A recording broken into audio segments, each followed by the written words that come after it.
എനിക്ക് എന്തിനാണ് ഈ ബോട്ട്? എവിടെ കളിക്കാൻ? ഞാൻ ഈ ബാംഗ്ലൂരിന് പോണില്ല, എങ്ങും പോണില്ല. നിർത്തി.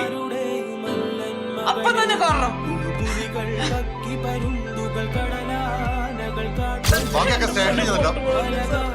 അവനറിഞ്ഞുകൊണ്ട് ആരും ഉപദ്രവിക്കില്ല സാർ.